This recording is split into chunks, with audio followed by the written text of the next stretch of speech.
burn in or burn off, they call it. That's where you prime up the grill and get it good and hot so that it burns off any oil, I guess, and debris from the manufacturing process and shipping process. It's really windy outside today, so I am going to do it, but I think that I'll film without audio and then just narrate via the little digital recorder. So I've got everything ready out there. I'm just going to go on out and fire it up. Of course, I've got my trusty sidekick, but all she really wants to do is play ball. Come on, let's go.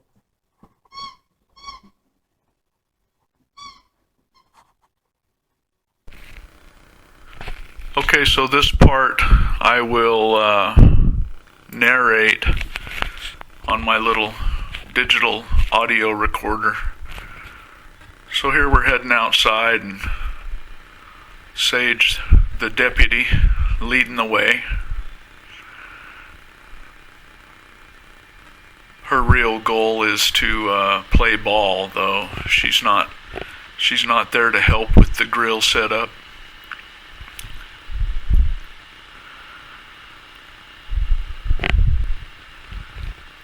So the grill's all set up and plugged in. I need to fill the hopper.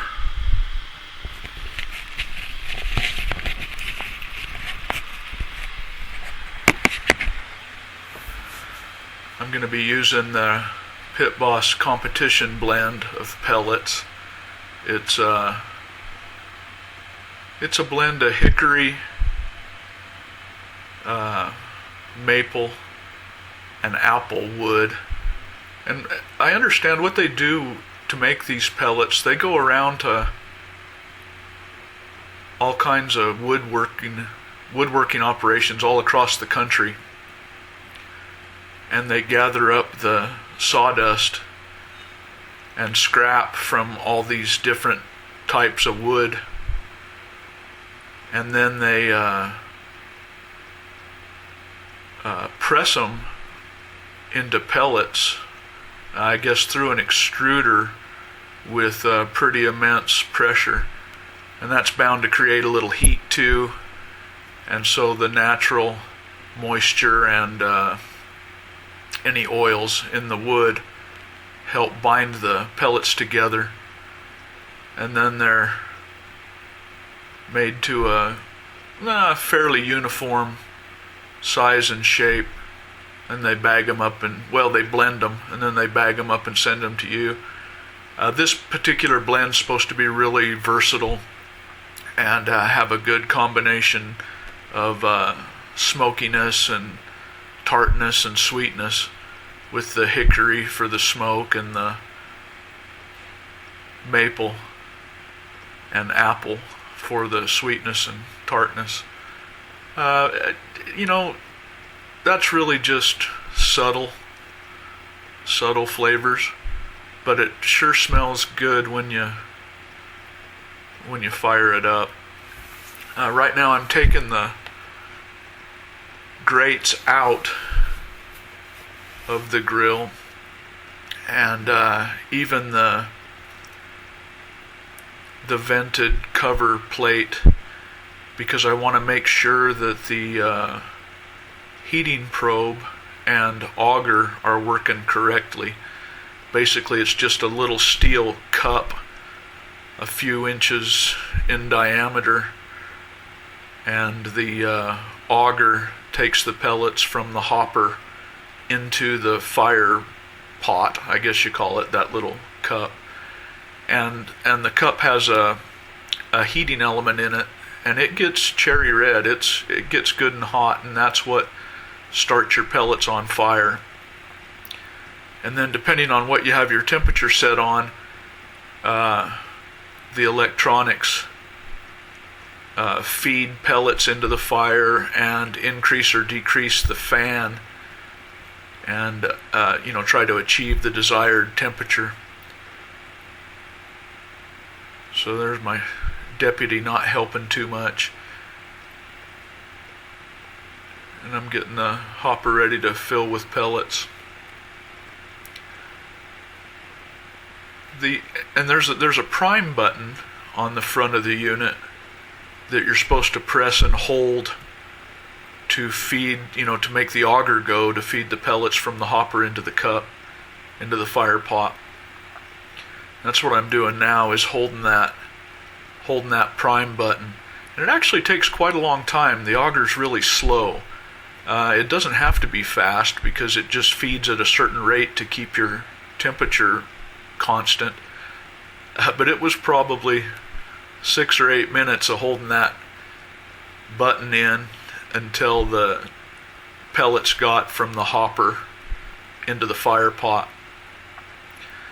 So after that happened, after I confirmed that the pellets were feeding and that the igniter was working, I put the grates and the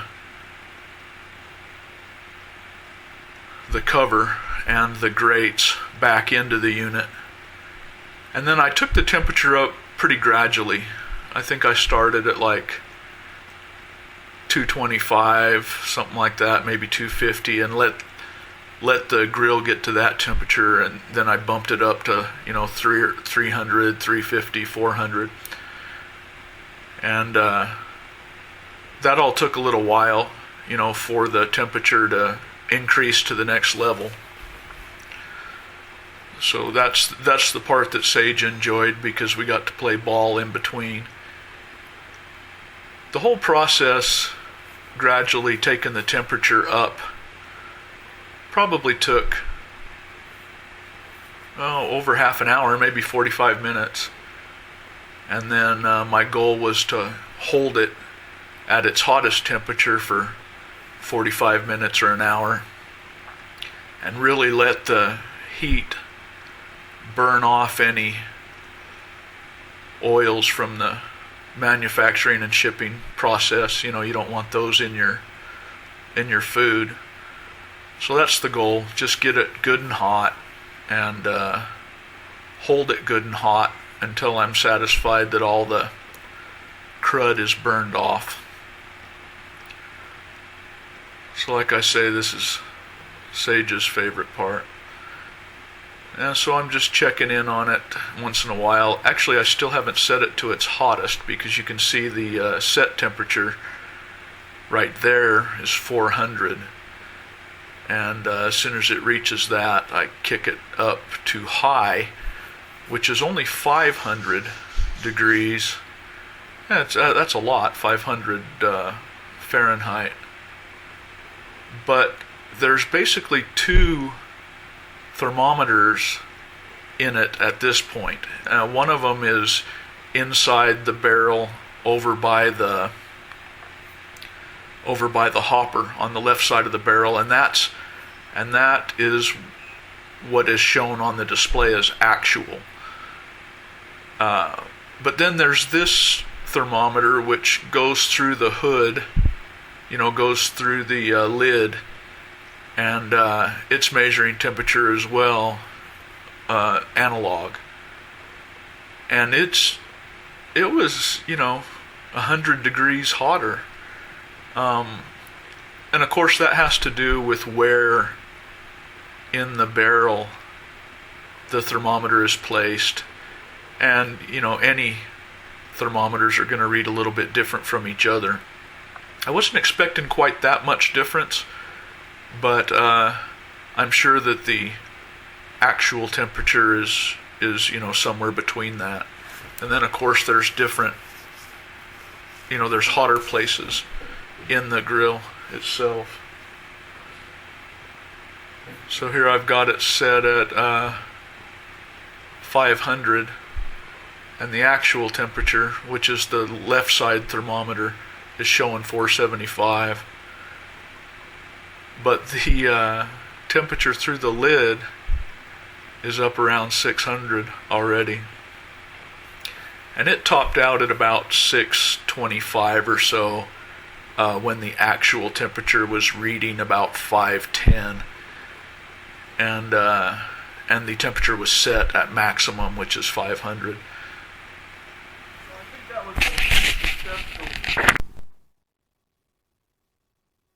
So I think that was a successful burn off. As you probably could see, I took the temperature up gradually, and then topped it out, and I left it at the very hottest it would go for a good hour. And there was a little difference in the temperature probes. The thermometers read a little bit different.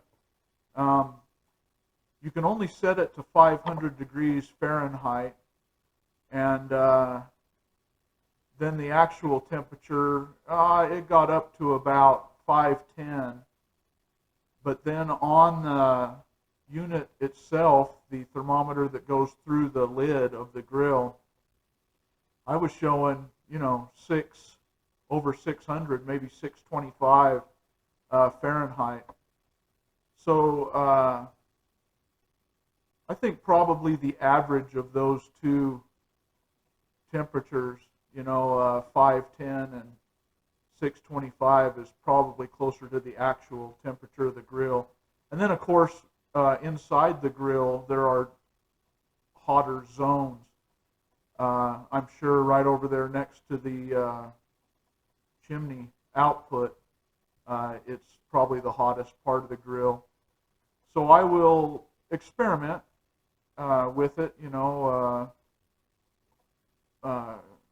cooking meat on different spots of the grill and see what's hotter and what's cooler and what works best for each application.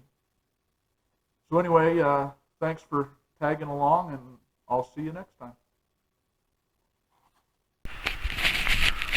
Here's a little bonus footage. This is my humble little guitar studio where I do music recording, that kind of thing. But this is also where I edit these videos. And I